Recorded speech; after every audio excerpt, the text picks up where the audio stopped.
తులారాశికి 6వ స్థానంలో శని శుభదయ కారకుడు. ఎందుకంటే వీళ్ళు ఇప్పటివరకు కూడా పంచమ స్థానంలో ఉన్నాడు శని, ఒక్కసారి 6వ స్థానంలోకి వస్తున్నాడు. అంటే వీళ్ళకి దీర్ఘకాలికమైన సమస్యలకి పరిష్కార మార్గం ఎంచుకోవటం. తర్వాత రాహు కూడా వీళ్ళకి 6లో ఉన్నాడు ఇదివరకు, ఇప్పుడు కూడా. అంటే రాబోయే 2 నెలల్లో ఒక మంచిదైనటువంటి చెప్పాలంటే ఈ 2 నెలలు అద్భుత కాలం అని చెప్పచ్చు. జూన్ వరకు వాళ్ళకి మంచి మంచి రిజల్ట్స్ రావడానికి అవకాశాలు ఎక్కువగా ఉంటాయి.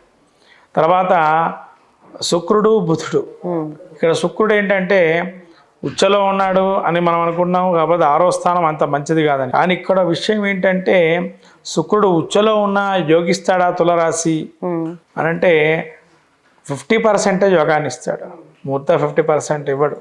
కాబట్టి ఆ శుక్రుడు 6లో ఉన్నా కూడా కొంత యోగకారకుడుగా మారుతాడు, పూర్తిగా యోగకారకుడు కాదు. అంటే ఇక్కడ శుక్రుడు స్త్రీ గ్రహం కాబట్టి స్త్రీలతో కొంత జాగ్రత్తగా ఉండాల్సిన అవసరం ఉందంటారా తులారాశి వారు?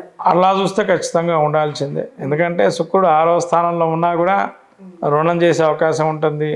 తర్వాత లిటిగేషన్స్ కూడా కారణం కావచ్చు, కొన్ని రుణాలు చేయటం, లిటిగేషన్గా మీరు అన్నట్టుగా శత్రు రుణ రోగాలు ఏవైతే ఉన్నాయో శత్రువులు పెరగచ్చు తరగచ్చు. ఎందుకంటే శత్రు భావాన్ని కూడా చూడొచ్చు. ఇక్కడ రాహు ఉన్నాడు మళ్ళీ అక్కడే, శత్రువుని ఓటమి పాలు చేయడానికి కూడా ఇది ఒక అవకాశం ఉంది. కాబట్టి ఇక్కడ రాహు కూడా ఉన్నాడు కాబట్టి ఓటమి పాలు చేసే అవకాశం ఉంది. గెలుపులు కూడా అంటే కొత్త శత్రువులు పెరగచ్చు అట్లా అని కూడా చెప్పేది.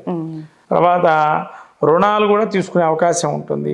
అంటే ఒక దాని గురించి వీళ్ళు సమస్యతో పోరాడుతున్న ఆ సమస్యకు సంబంధించి రుణం తీసుకొని ముందరకు వెళ్ళటం, అది కూడా ఒక పరిష్కార మార్గంగా ఎంచుకోవడం జరుగుతుంది. కొంత రుణాలు, కొత్త రుణాలు తీసుకోవటం అనేది. తర్వాత ఇక రోగాలకు వచ్చినట్టయితే శుక్రుడు, శని, రాహు వీళ్ళందరూ కూడా ఉన్నారు.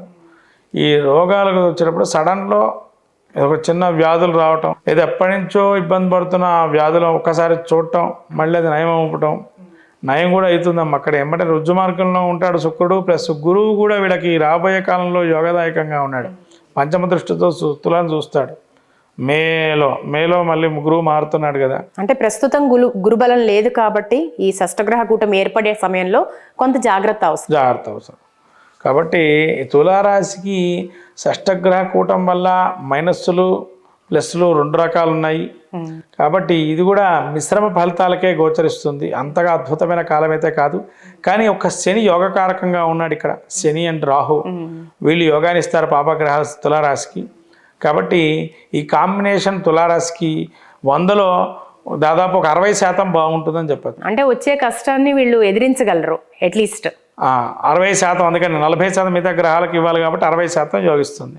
అంటే 50 పైనే ఉంది కాబట్టి. అయితే తులారాశి వారు ఎట్లాంటి పరిహారాలు చేసుకోవాలంటారు, ఎలాంటి దానాలు చేయాలి? తులారాశి వారు ఇంకో ప్రశాంతంగా ఆలోచన చేసుకోవడానికి ప్రయత్నం చేయాలి.